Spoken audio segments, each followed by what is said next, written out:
নমস্কার বন্ধুরা, সকলকে আমার চ্যানেলে স্বাগত। রাজ্য সরকারি কর্মচারীদের জন্য একটি বড়সড় দুঃসংবাদ, অর্থাৎ ডিএ ইস্যুকে কেন্দ্র করে এবার একটি বড়সড় ধাক্কা খেতে চলেছে রাজ্য সরকারি কর্মচারীরা।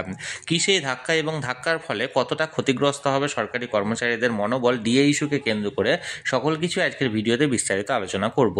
ভিডিওটি ডিএনএস অ্যালাউন্স সংক্রান্ত অত্যন্ত গুরুত্বপূর্ণ, তাই প্রথম থেকে শেষ পর্যন্ত অবশ্যই ধৈর্য সহকারে দেখবেন এবং ভালো লেগে থাকলে অবশ্যই একটি লাইক করবেন এবং সকলের সঙ্গে শেয়ার করবেন।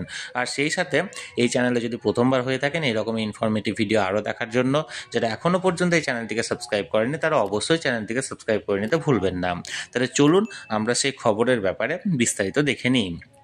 দেখুন, এটি একটি নামী সংবাদপত্রের প্রতিবেদনের অংশ। এখানে হেডলাইন্সটা দেওয়া হয়েছে ডিএনএস অ্যালাউন্স, সংগ্রামী যৌথ মঞ্চের আবেদন খারিজ করল কলকাতা হাইকোর্ট, ডিএ আন্দোলনে বিরাট ধাক্কা। দেখুন, সংগ্রামী যৌথ মঞ্চের আগামী কর্মসূচিগুলির মধ্যে প্রথম কর্মসূচি ধাক্কা খেল। দেখুন এখানটা কি বলা হয়েছে এবার ডিএনএস অ্যালাউন্স সংক্রান্ত। কেন্দ্রীয় হারে মহার্ঘ ভাতা, দুর্নীতিমুক্ত নিয়োগ সহ একাধিক দাবিতে সরকারি কর্মচারীদের সংগঠন সংগ্রামী যৌথ মঞ্চ 322 দিন ধরে অবস্থান বিক্ষোভ করেছেন শহীদ মিনারের পাদদেশে, কিন্তু এবার তাদের ফিরিয়ে দিল কলকাতা হাইকোর্ট। আন্দোলনরত সরকারি কর্মচারীরা 19 থেকে 22 ডিসেম্বর নবান্ন বাসস্ট্যান্ডে সংগ্রামী যৌথ মঞ্চের সভা করার অনুমতি চেয়ে আবেদন করেছিলেন। কলকাতা হাইকোর্টের বিচারপতি জয় সেনগুপ্ত তাদের আবেদন খারিজ করে দিলেন।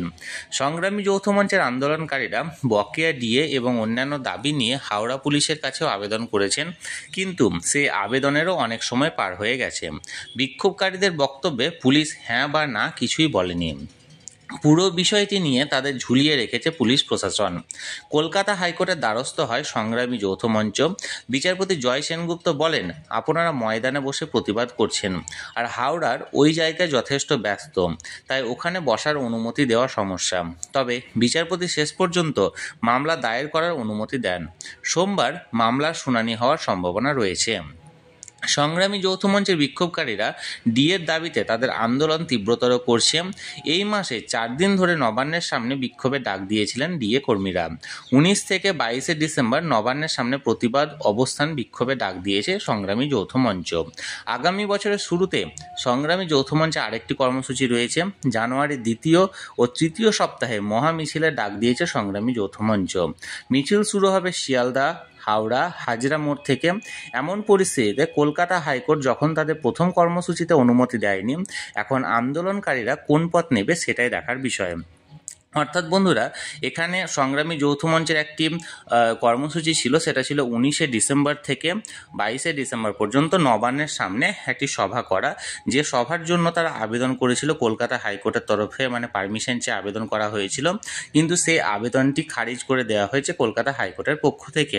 এই নিয়ে যে খবরটি বেরিয়েছিল একটি নামী সংবাদপত্রের প্রতিবেদনে, সেটি সরাসরি আমি আপনাদের সঙ্গে শেয়ার করলাম। এই নিয়ে যদি আপনাদের কোনো মতামত বা কোনো প্রশ্ন থেকে থাকে অবশ্যই আমাকে কমেন্ট করে জানাতে ভুলবেন না।